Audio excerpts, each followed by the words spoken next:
Welcome to the fourth chapter of entrepreneurship series. इसमें basic fundamentals of marketing हम देख रहे हैं, सेल्स देख रहे हैं और बेसिकली हम ये समझने की कोशिश कर रहे हैं कि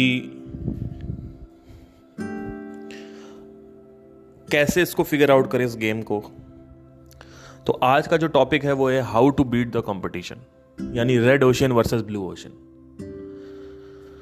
ये बड़ा खतरनाक है। जब ये कॉन्सेप्ट मेरे को पता चला था तो आई वॉज स्टंट, मतलब it was so amazing that for the first time I read this was in expert secrets itself by Russell Brunson and I was totally stunned कि how can this be hidden from me, because बहुत सारे YouTube पे videos मिलेंगे how to beat the competition in business, how to beat the competition in business, but कई लोग समझा नहीं पाते हैं। मैक्सिमम टाइम आप देखोगे फालतू के कुछ ना कुछ फालतू का जार्गन मिलेगा आपको, डायरेक्ट बात नहीं होती है कहीं। इस वजह से लोगों को इरिटेशन भी होती है, इसलिए आई मेक श्योर कि मैं डायरेक्ट बात करूं, घुमा वाला बात नहीं करने वाला। बुक भी मैं खरीदता हूं तो मैं देखता हूं कि बहुत जार्गन होती है ज़्यादातर बुक्स में।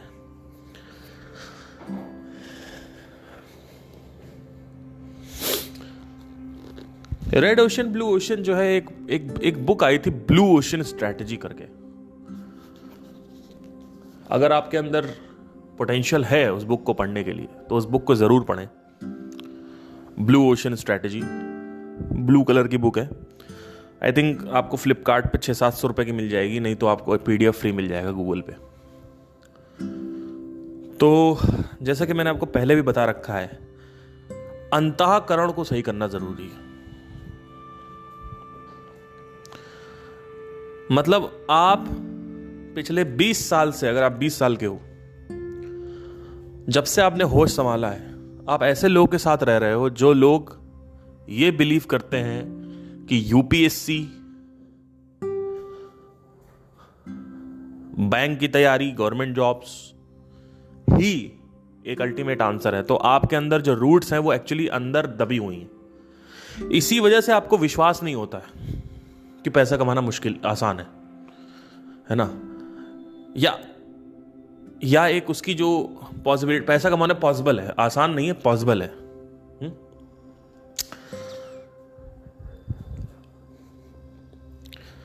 तो चीजें संभव हैं, लेकिन आपको असंभव लग रहा है क्योंकि आपकी जो रूट्स हैं, वो विचारों की जो जड़ें हैं, वो आपके ऐसी जगह घुसी हुई हैं और वहीं से आपकी सोच बनती है। मान्यता जो बनती है वो उस गहरे अवचेतन मन में जो इंफॉर्मेशन पड़ी हुई है वो बनती है। तो इसी वजह से आप देखो कि कई सारे लोग, जितने भी बड़े लोग बने हुए हैं, एंटरप्रेन्योर्स हैं, बड़े बिजनेसमैन हैं, बड़े बिजनेसमैन की बात कर रहा हूं मैं, उसकी बात नहीं कर रहा हूं जिसको फंडामेंटल्स क्लियर नहीं और वो कूद पड़ा है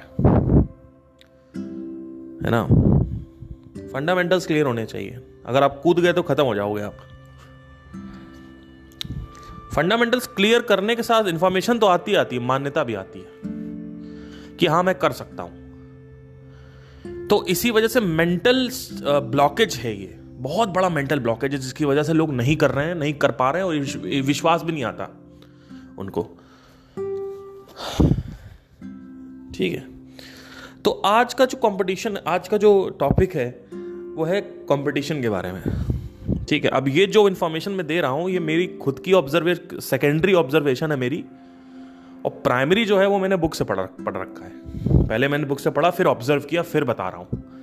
ठीक है, ये मेरी डिस्कवरी नहीं है। ठीक है, पर मैं ये कह सकता हूं ये पूरी तरीके से सच है। रेड ओशन का मतलब और ब्लू ओशन का मतलब क्या होता है? एक पानी जो है वो सफेद होता है, यानी ट्रांसपेरेंट होता है, ब्लू होता है शुरू में। फिर उसमें क्या होता है, उसमें कस्टमर जो होता है वो मछली की तरह होता है पानी में। और क्या होता है कि मछली खूब सारी होती है और उसके बाद शार्क्स आती है, उन मछलियों को खा जाती है। और वो ओशियन जो है वो रेड ओशियन, ब्लू ओशियन से रेड ओशियन हो जाता है। मतलब एक प्रोडक्ट लॉन्च होता है, वो प्रोडक्ट 2-3 साल 4 साल बाद उसमें सैचुरेशन आ जाता है। कोई भी प्रोडक्ट उठा के देख लो आप। आज अगर आप देखें ध्यान से, जैसे लॉ ऑफ डुअलिटी में भी अगर आप देखें, लॉ ऑफ डुअलिटी के एंगल से, कि अमेजॉन और फ्लिपकार्ट चल रहे हैं इस समय इंडिया में। आई थिंक मिंत्रा तीसरे नंबर पे आ रहा है, बट जैसा कि मैंने आपसे क्या कहा, लॉ ऑफ डुअलिटी, दो ही बिजनेस सर्वाइव। तो स्नैपडील आया था, मैंने आपसे क्या बोला, शुरू में 7-8 लोग होते हैं बिजनेस में आते हैं, उसके बाद लास्ट में 2 बचते हैं, और वही दोनों इक्वल प्रपोर्शन में जो है मार्केट को क्या करते हैं, कैप्चर कर लेते हैं। मार्केट परसेंट मतलब 100% मार्केट है, 50% फ्लिपकार्ट का है, 50% अमेजॉन का है मान लेते हैं। या अगर मान लो 70% अमेजॉन का है और 30% फ्लिपकार्ट का है, वो मान लेते हैं। ओला उबर में भी सेम चीज है। अब तीसरे नंबर पे इनड्राइव है।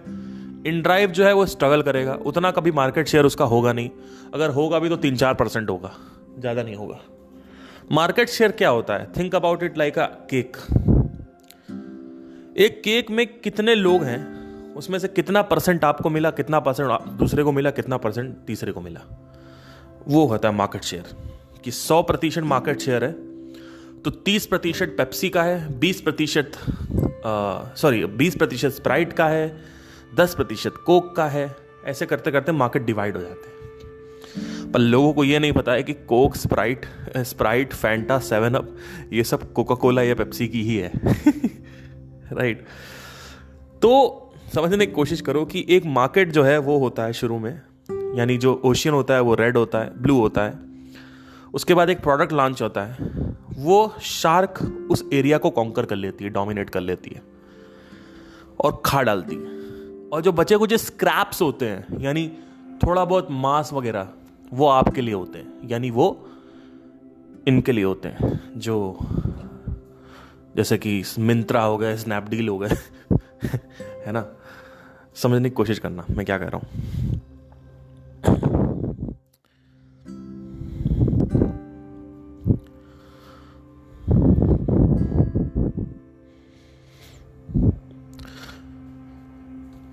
तो एक ब्लू ओशियन होता है, नीला सागर होता है। उस नीले सागर में शार्क खाना खाती रहती हैं। कुछ शार्क्स आ जाती हैं, उसके बाद उसको लाल कर देती हैं। और लाल में अगर आप घुसे तो आपकी चड्डी उतरना तय है, क्योंकि उसमें ऑलरेडी मार्केट शेयर कर रखा है उन्होंने। उस कैटेगरी के वो किंग हैं, that category, that particular area, उसके किंग है वो। जैसे बोट जो है वो हेडफोन स्पेस में सबसे अच्छा है इस समय, लेट्स से, अगर मार्केट शेयर उसका अच्छा है। तो इस तरीके से आपको समझना होता है, ठीक है। अब ब्लू ओशियन आपको क्रिएट करना होता है, अपना खुद का ब्लू ओशियन। अपना खुद का अगर आपने ब्लू ओशियन क्रिएट नहीं किया और अपनी खुद की कैटेगरी नहीं क्रिएट करी तो आप गए। तो अब रेड ओशियन से ब्लू ओशियन निकलता है। कभी भी एक अलग कहीं से ओशियन नहीं बनता, उसी रेड ओशियन से ब्लू ओशियन निकलता है। जैसे फॉर एग्जांपल रेडबुल ने क्या किया कि उसने ये नहीं कहा कि आप हरी बेच रहे हो, वो लाल बेच रहे हैं, वो काली बेच रहे हैं, नहीं। वो अपना अलग कैटेगरी बना ला है। उसने कहा कि Red Bull give you wings. Red Bull जो है वो बेसिकली एनर्जी के लिए है, वो कैफीन है उसमें, वो एनर्जी ड्रिंक है। रेडबुल एक कार्बोनेटेड ड्रिंक नहीं है, रेडबुल में सोडा नहीं है, रेडबुल कार्बोनेटेड ड्रिंक नहीं है, रेडबुल कोल्ड ड्रिंक नहीं है। आपने सुना कोल्ड ड्रिंक देना, रेडबुल वाली कोल्ड ड्रिंक दे देना, नहीं, रेडबुल कोल्ड ड्रिंक है ही नहीं, एनर्जी ड्रिंक है, एनर्जी ड्रिंक है। तो रेडबुल को ये पहले से ही पता था। उसने क्या किया, पहले कैटेगरी में पहले घुसा, ब्लू ओशन क्रिएट किया और उसने 100 रुपए चालू कर दिया। आज रेडबुल 125 रुपए पे पहुंच चुका है। बहुत रेयरेस्ट ऑफ रेयर कोई 2-3-4 साल में इतना भयानक लेवल पे जंप लेता होगा प्राइसिंग के लिए। लेकिन क्योंकि वो नया कैटेगरी था, इसी वजह से रेडबुल जो है वो सक्सेसफुल हुआ। तो मार्केट स्पेस जो है वो आपके माइंड में है, माइंड स्पेस। आपको पोजीशनिंग ऐसी करनी है, इसको पोजीशनिंग बोलते हैं, यानी परसेप्शन ऐसा बनाना है। फिर से वही परसेप्शन गेम है, पोजीशनिंग गेम है कि आप कार्बोनेटेड ड्रिंक नहीं, आप कोल्ड ड्रिंक नहीं, हम तो भैया कैटेगरी किंग है, हम नया मार्केट, कुछ नया आया मार्केट में। आया कहां से? पीने वालों से। अब ये समझना जरूरी है। रेडबुल ओरिजिनेट हुआ है रेड ओशियन से, मतलब प्रॉब्लम वही थी कि उनको कुछ पीने को चाहिए, ठंडा गर्म जो भी है, लेकिन क्योंकि कोल्ड ड्रिंक पी पी के लोग छक चुके थे तो उनको कुछ अलग चाहिए था। प्रॉब्लम स्टेटमेंट वही है। ध्यान रखना कि प्रोडक्ट्स अलग अलग हो सकते हैं उसी प्रॉब्लम को सॉल्व करने के लिए। फॉर एग्जांपल, हेनरी फोर्ड ने कहा, हेनरी फोर्ड यानी फोर्ड जो इंडस्ट्रीज है, यानी कार की इंडस्ट्रीज है, फोर्ड, बड़ा खतरनाक एक कोट था। तो पहले क्या होता था, इंग्लैंड में घोड़े चलते थे, घोड़े, कार से पहले की बात है। सबके पास घोड़े होते थे, वो घोड़े चलते थे पीछे, उसके पीछे वो लगे होती थी कार्ट, उस पे लोग बैठते थे और उस पे जाते थे, घोड़े चलते थे। वो 1800 दशक की बात बता रहा हूं यहां। तो बहुत सारे लोग जो हैं उन्होंने समझ लिया कि यही फ्यूचर है, तो उन्होंने, बहुत सारे लोगों ने घोड़े खरीद लिए, कार्ट्स खरीद लिए, और सबको अपने प्रोडक्ट को बेटर बनाना था।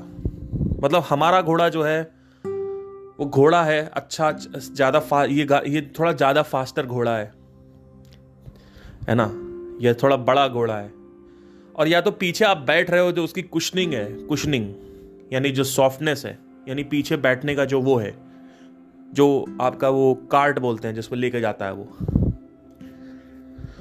या तो उसको आप बेटर कर रहे हो, तो वो उसको बेटर कर रहे थे, उसकी डिजाइनिंग बेटर कर रहे थे, बेटर डिजाइन मोर कंफर्ट, बेटर डिजाइन मोर कंफर्ट, बेटर डिजाइन मोर कंफर्ट।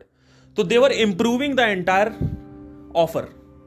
वो जो ऑफर क्या है, वो घोड़ा और cart, they were improving it. और सब लोग इसी में चले गए। तो आप आए, मनीष आया, मनीष ने चालू किया, उसके बाद अंकित आया, अंकित ने कहा कि हम थोड़ा और बेटर वो बनाएंगे, उसको कंफर्ट करेंगे, कंफर्टेबल बनाएंगे। प्रकाश आया, प्रकाश ने कहा कंफर्ट तो कर ही रहे हो, हम तो डिज़ाइन और कंफर्ट दोनों करेंगे, डिज़ाइनिंग भी अच्छी थी। उसके बाद विक्रम आया, विक्रम ने कहा ठीक है, तुम्हारा घोड़ा स्ट्रांग है, तुम्हारी डिज़ाइनिंग अच्छी, तुम्हारी कंफर्ट अच्छी है, हम साइज बढ़ा देंगे इसका, हम साइज बढ़ा देंगे। अब 2 लोग नहीं 4 लोग बैठेंगे, बढ़िया है, कोई दिक्कत नहीं। तो उसके बाद एक और आदमी कहता है कि ठीक है, हम और साइज बढ़ा कर देंगे, तो अब हम 8 लोग बैठेंगे इसमें, लेकिन घोड़े जो होंगे वो 3 होंगे। तो 3 घोड़े वाली आ गई, 2 घोड़े वाली आ गई, ऐसे ही मोर एंड मोर बेटर। ये हो गया। हेनरी फोर्ड ने क्या किया, कार लॉन्च कर दी।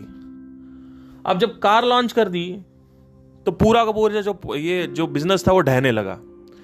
With in 10 to 15 years I guess, या 20 ईयर्स, इवेपोरेट हो गए घोड़े। तो जिसका बिजनेस था वो बर्बाद हो गया। हेनरी फोर्ड ने एक बात बोली, जो फोर्ड आप गाड़ियां देखते हो, फोर्ड एंडीवर, ये सब फोर्ड है। हेनरी फोर्ड ने कहा कि अगर मैं लोगों से पूछता ना, तो लोग कहते कि मुझे बेटर हॉर्सेस चाहिए।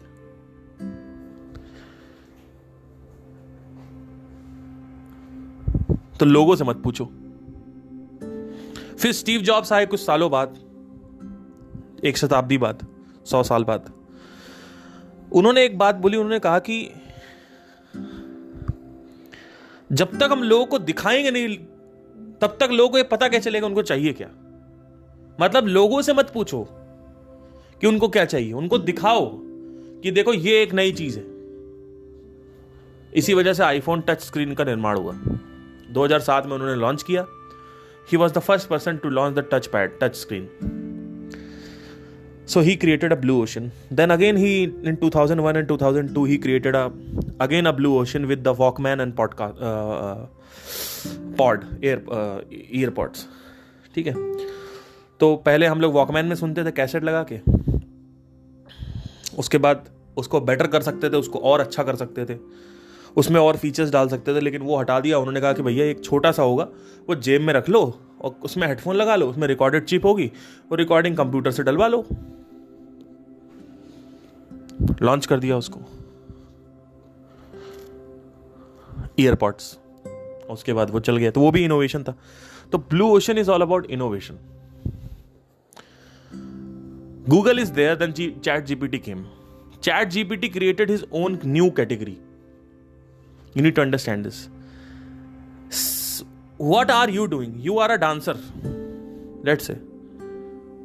आपकी एकेडमी है. आप क्या इनोवेटिव कर रहे हो?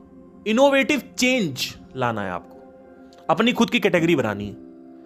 आप क्या ऐसा कर रहे हो जो बाकी लोग नहीं कर रहे? क्या आपने ऐसा बदला जो बाकी लोग नहीं बदल रहे हैं?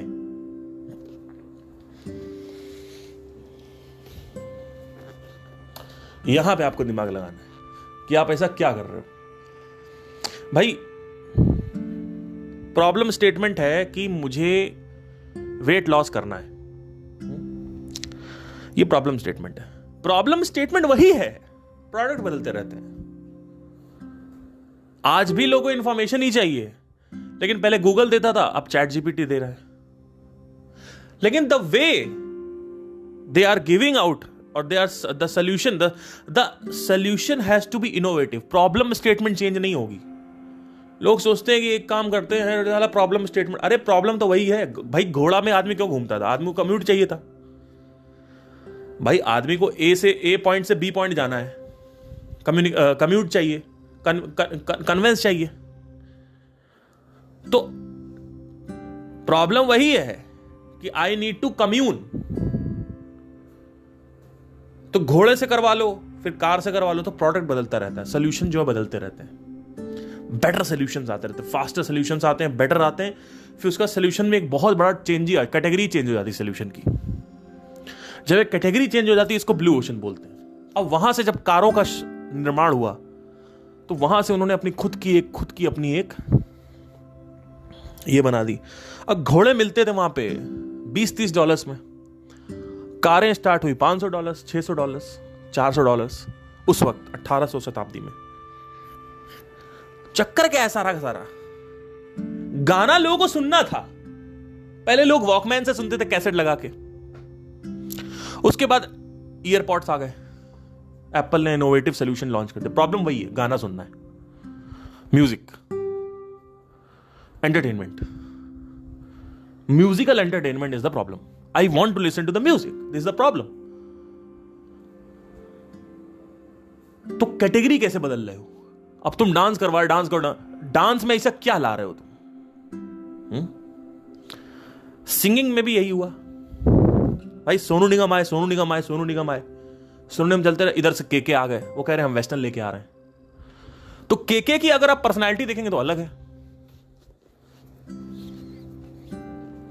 सिंगिंग पर्सनालिटी, उन्होंने कुछ कॉन्कर नहीं किया भाई. केके हर गाना नहीं गा सकते, सोनू निगम हर गाना गा सकते हैं. लेकिन केके जो है, उन्होंने पल्स पे अटैक किया लोगों की.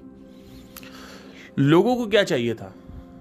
लोगों को चाहिए था कुछ वेस्टर्न सुनना, और उसी तरीके की उनकी आवाज थी, अंदाज उनका था. तो सिंगिंग में स्टाइल डिफरेंशिएट करता है कि what is the new style. तो भरतनाट्यम चल रहा था, इंडियन क्लासिकल चल रहा था, इधर से डांस इंडिया डांस लॉन्च हो गया 2008 या 2007 में. अब डांस इंडिया डांस लॉन्च हुआ तो लोगों को पता चला कि ये ब्रेक डांस नाम की चीज होती है. ब्रेक डांस उस समय धूम 2 में भी आपने देखा था कि ऋतिक रोशन ब्रेक डांस कर रहा है. Break dance. तो ब्रेक डांस लॉन्च हो गया, लोग एकदम से आकर्षित हो गए. प्रॉब्लम वही है, उनको एंटरटेनमेंट चाहिए, लेकिन उनको आप अलग तरीके से कैसे एंटरटेन कर रहे हो? What is the new kind of entertainment you are giving? What is the new category you have created? That is innovation. So it is all coming out from the red ocean only. People were always there for the horses. That was the red ocean. From that ocean, that problem, the blue ocean got created, which is called the innovative solution or the creative solution or the more a new category solution. So that is blue ocean. How can you do it inside you? अपने business में how can you do inside yourself? अपने business में कैसे कर पाओगे इसको? यहां पे दिमाग लगाओ भाई. लूज वेट करना था, ये एक प्रॉब्लम स्टेटमेंट है कि I want to lose weight. तो पहले क्या था? जिम करो, सुबह दौड़ो, फिर जिम आ गया. पहले था सुबह दौड़ो, फिर आ गया डाइटिंग. डाइटिंग से कैसे कम करें? चलो ठीक है. फिर ये सैचुरेट हो गए, बोर हो गए लोग. फिर नया आया कीटो, कीटो कीटोन कीटो कीटो कीटो कीटो कीटो कीटो कीटो कीटो कीटो। अच्छा नया सोल्यूशन आया, नया इनोवेशन, नया अपॉर्चुनिटी आई, ओके ओके ओके ओके। कीटो सैचुरेट हो गया, अब क्या आएगा? Water fasting.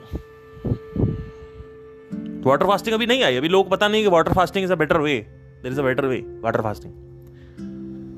अगर वाटर फास्टिंग के ऊपर आप कैंपेन में काम करोगे, आप सिर्फ ये करोगे हम वाटर फास्टिंग के थ्रू, मेरा ब्रांड क्या है? मेरा ब्रांड है सो एबीसी ब्रांड, जो वाटर फास्टिंग के थ्रू आपको वेट लूज करवाता है।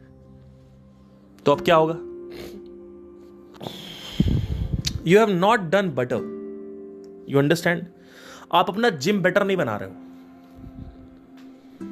लोग कहते हैं अच्छा हम जिम खोल लें, हम योगा योगा योगा भी चालू कर देंगे, साथ में जुम्बा फिटनेस चालू कर देंगे। अरे घोचू, जुम्बा फिटनेस तो ऑलरेडी चालू हो रखी है, उसमें नया क्या कर रहे हो तुम?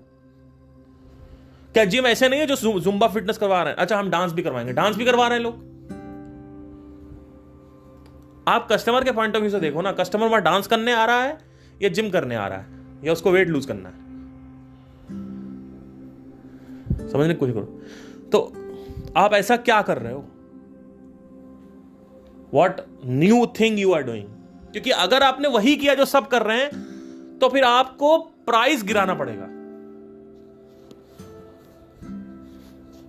कि वो 10,000 रुपए लेते हैं साल का, हम 8,000 लेंगे।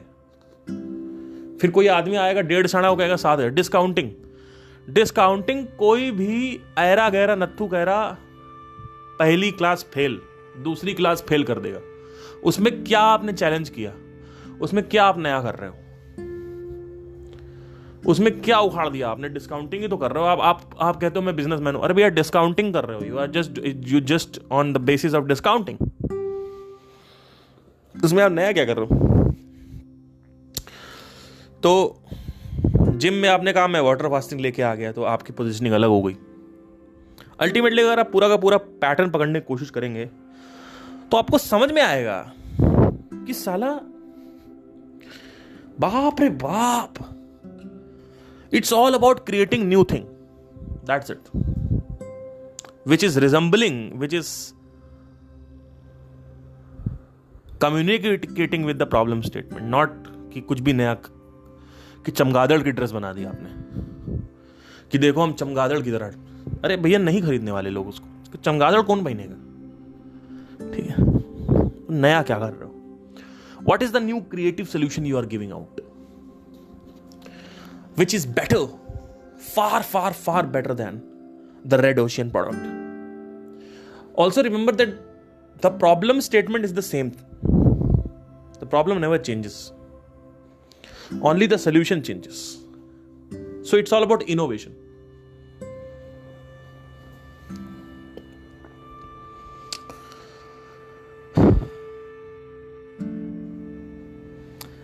एक चीज और भी समझने की कोशिश करना होगा कि 2007 से पहले फोन सिर्फ एक तरीके की सोल्यूशन निकालते थे। वो फोन सोल्यूशन क्या निकालते थे कि अगर आपको किसी से बात करनी है तो there is something called as mobile, आप उससे बात करें और उसमें आप, फिर एक मोबाइल आया नोकिया का जो कि थोड़ा थोड़ा गेमिंग भी लाने लगा कि चलो हम कुछ नया फीचर ऐड करते हैं, gaming, which was a big big big change. Because see, एक तो है कि मैंने किसी का देखा और फिर मैंने गेमिंग करी। अब नोकिया को कहाँ से पता चला था ये सब कि गेमिंग डालनी थी, लेकिन उन्होंने दिमाग लगाया, उन्होंने सोचा कि यार अगर स्क्रीन दे रहे हैं तो साथ में गेमिंग भी दे देना। तो उन्होंने छोटा गेम, बाउंस वगैरह ये सब गेम्स थे। अभी तक एक ही चक्कर में खरीदता था आदमी फोन। वो फोन क्यों खरीदता था? वो बात करनी है, कॉलिंग। 2004 तक आते आते, 5 तक आते आते थोड़ा स्क्रीन हल्की सी बड़ी हुई और कुछ नए गेम्स इंट्रोड्यूस हुए जो 28,000 का फोन मिलता था। आज भी मुझे E73, नोकिया E72, E73, उसमें आप ऐसे टक से खोलोगे तो वो ऐसे ऊपर खुलता था, वो स्लाइड वाला, स्लाइडिंग मैकेनिज्म था उसमें नोकिया का। यहां से मार्केट को हल्का हल्का पता चल रहा था कि भाई लोग सिर्फ फोन इसलिए नहीं खरीद रहे हैं क्योंकि उनको बात करनी है, उस फोन में एंटरटेनमेंट भी डाला जा सकता है। तो गाने भी आ गए। पहले तो गाने नहीं चलते थे, गाने कहाँ थे उसमें? फिर गाने, फिर जीपीआरएस आ गया, as GPRS.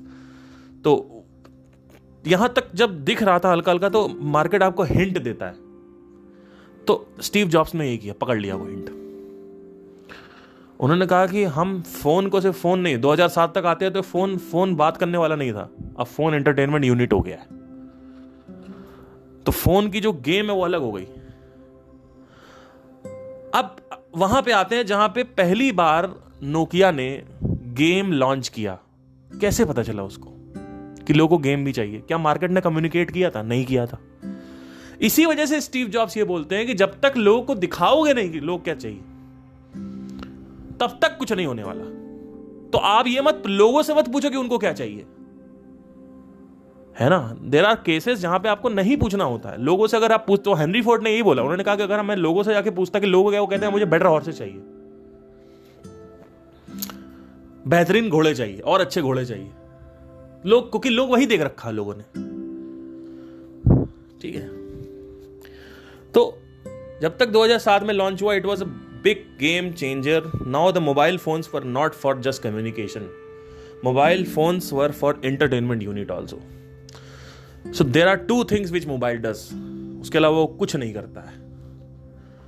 It provides entertainment, it provides communication and it provides information, that's it.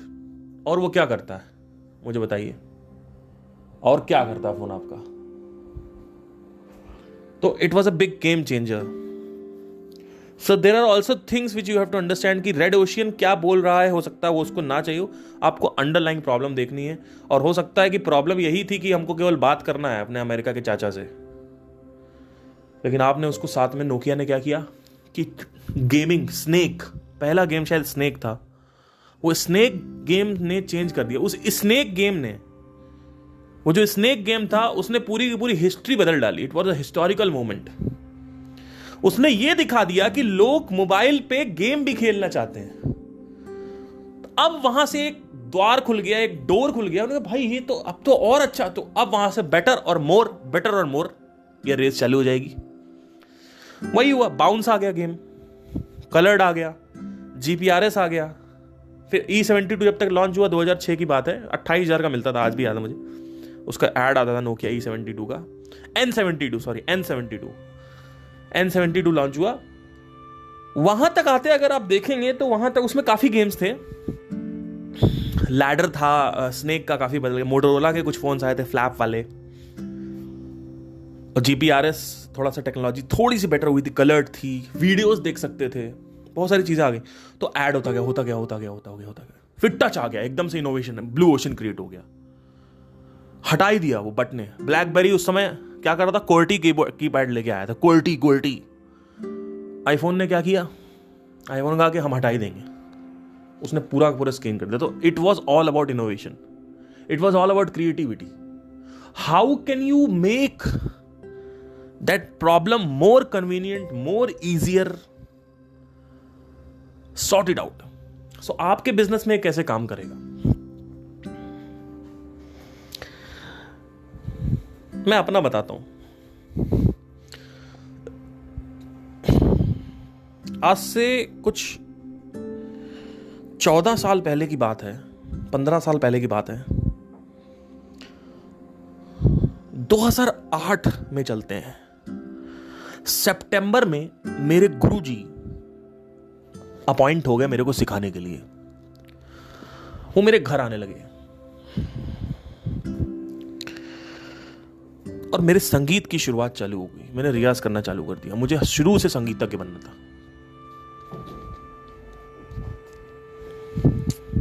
उसके बाद 2010 में एक ऑडिशन वाले आए, उन्होंने कहा 60,000 दो मेरठ आओ, वहां आपको सिंगिंग की प्लेसमेंट देंगे। उस प्लेसमेंट के चक्कर में वहां चला गया। प्लेसमेंट तो 100% नहीं मिली क्योंकि बेवकूफ बनाते हैं लोग, बट एक चीज मिली, वो थी सरगम का रियाज, जो कि मेरे पहले वाले गुरुजी इतना एम्फेसिस नहीं दे रहे थे उसमें। हुआ क्या कि मेरे अंदर एक प्रॉब्लम थी कि मेरा गला ग्रो नहीं हो रहा था, कि मुझे कोई हरकतें लेनी थी। आंखें तेरी शबनमी चेहरा तेरा आईना, ठीक है ये था।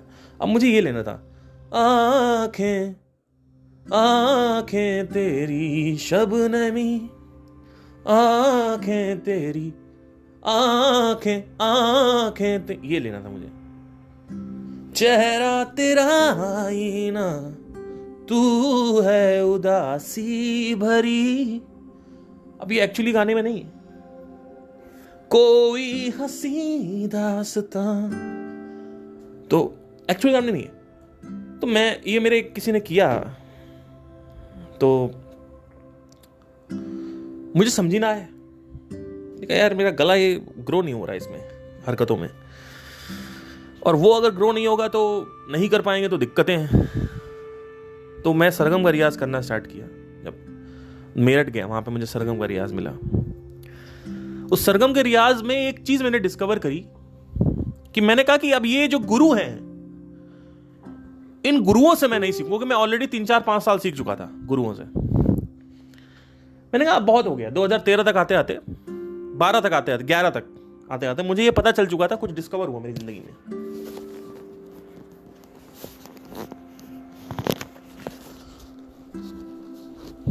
मैंने कहा यार मुझे हरकतें नहीं आ रही, मेरे गले में कुछ करना पड़ेगा। तो 2013 में आते आते क्या हुआ कि मैंने एक दिन बैठा हुआ था और मैंने कहा चलो मैं ये वाला रियाज करता हूँ। और फाइनली मैंने वो रियाज किया, और विद इन 1 वीक मेरे अंदर गले में चेंजेस आने लगे।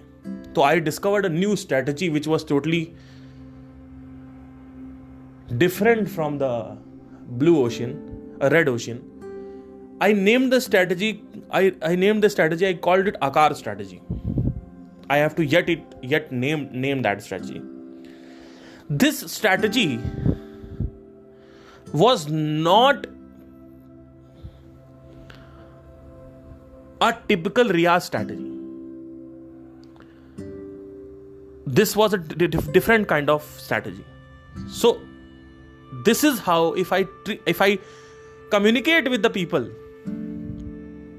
and make them believe that the Akar strategy is the only way to improve your vocals, and not just the typical regular riyaz which you are doing, rag, aro, avro, pakad, all that thing, then the people can give me the money. They have to believe it, right? Exactly what happened. So this is one kind of innovation which I did, although it is sounding like an improvement offer, but no, if I name it and I give it to the people, जो मेरे कुछ students हैं वो भी ये कर रहे हैं, they never have ever learned Indian classical, they have just been doing boom boom boom this Akar strategy, and they are getting the tremendous result also. This was one of the most amazing thing which I discovered. Then while I am performing on concerts, जब मैं concerts पे perform कर रहा हूँ, तब भी मेरा दिमाग चलता रहता था कि यार अरिजीत सिंह आता है, गा के चला जाता है, बल्ली लगा देंगे नीचे, बल्ली वाली स्टेज, सोने आते गा चले जाते हैं, अरिजीत जाकर मैं क्या कर रहा हूँ, मैं कैसे उनको एंटरटेन करूँ डिफरेंट तरीके से। तो मैंने ये डिसाइड किया कि मैं गिटार में आग लगाऊंगा और गिटार तोड़ दूंगा स्टेज पे। हर एक कॉन्सर्ट में, अगर मेरा कॉन्सर्ट जो आगे होते हैं उसमें मैं यही करूंगा कि मैं गिटार में आग लगाऊंगा और गिटार तोड़ दूंगा स्टेज पे, आग लगे गिटार में। फिर और भी चीजें हैं, जैसे कि आप स्टोरीज इंट्रोड्यूस कर सकते हो गाना सुनाने से पहले, कि मैं ये गाना लिखाऊं तो क्यों लिखाऊं, उसकी स्टोरी क्या है पीछे की, तो मैं स्टोरी भी सुनाऊंगा। तो बहुत सारी चीजें जो मैं इनकॉर्पोरेट करूंगा कॉन्सर्ट्स में, जिससे कि कुछ एंट्रेंस मेरी अलग होगी। जैसे माइकल की एंट्रेंस होती थी स्टेज के ऊपर यहाँ, तो वो अभी कोई नहीं कर रहा है। तो कुछ ना कुछ आपको मार्केट में ऐसा करना पड़ेगा कि लोगों को लगे कि यार ये आदमी गिटार तोड़ू सिंगर है, या कहानी सुनाता है, या इसकी एंट्री बहुत गजब है, या कुछ भी ऐसा कुछ भी होना चाहिए जो एक अलग तरीके का एंटरटेनमेंट हो कॉन्सर्ट्स में, जहां पे लोग टिकट खरीद के इसलिए नहीं आए कि वो सिर्फ गाना सुनने आ रहा है। कोई गाना तो हर कोई सुना रहा है, आप क्या कर रहे हो, है ना। तो आपको ये समझना पड़ता है। तो आप स्टडी करोगे अगर, तो माइकल जैक्सन की एंट्री जो है ज्यादा में कोई डिफिकल्ट नहीं है, आपको नीचे मशीन लगानी है, ऊपर हवा में उड़ जाओगे, है ना। तो एक गेम चेंजर चीज है जो आपको कर सकती है। ऐसे ही पिज़्ज़ा ने भी किया। पिज़्ज़ा हट उस समय चल रहा था, डोमिनोज आया, उसने 30 मिनट डिलीवरी चालू कर दी। That was the one interesting unique selling feature, right? So what is the new thing you are coming? What is one more innovation? How can you make them more entertained? So there are a lot of things which I can incorporate in concerts. Like for example, doing comedy, maybe doing something which is not been done till now. Something which is, maybe I am doing comedy, maybe I am doing something else which is really, the end thing is like, how can I change these concerts theme into the theme which has not been seen yet and which is more and far more better entertaining? How can I do that? Because just if I sing the song, it's not going to go like that. So that is there. So all these things are there.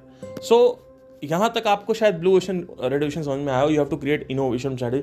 अगर आप regular काम करोगे ना, regular वाला करोगे, तो वो आपको कमोडिटी बिजनेस में हो। आप 10,000 बेचो, वो 9,000 बेचेंगे, 9,000 बेचो, 8,000 बेचो, ये चीज। तो आप क्या नया कर रहे हो? How are you different? If the customer is coming and talking to you on the phone, what is the one thing you are telling that okay this makes me different?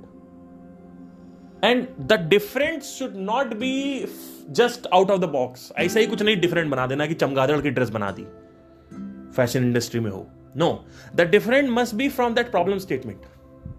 What is the problem they are getting, and from what, how can you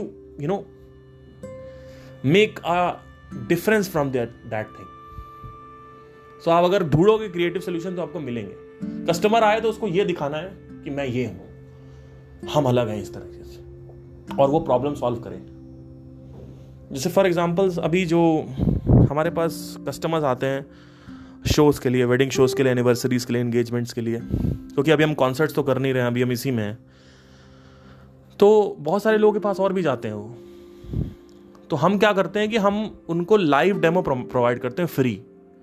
मतलब आप हमसे call करोगे ना, मैं आपको video नहीं भेजूंगा, video अगर आपको चाहिए तो वीडियो भेज दूंगा, नहीं तो हम आपको अपने स्टूडियो में बुलाते हैं. हमारा करोल बाग में स्टूडियो है, वहाँ पे हमने रेंट कर रखा है.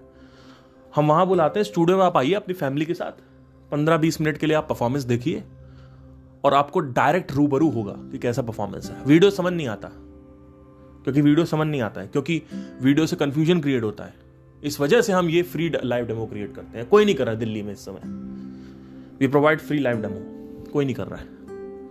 Thank you so much, take care, bye.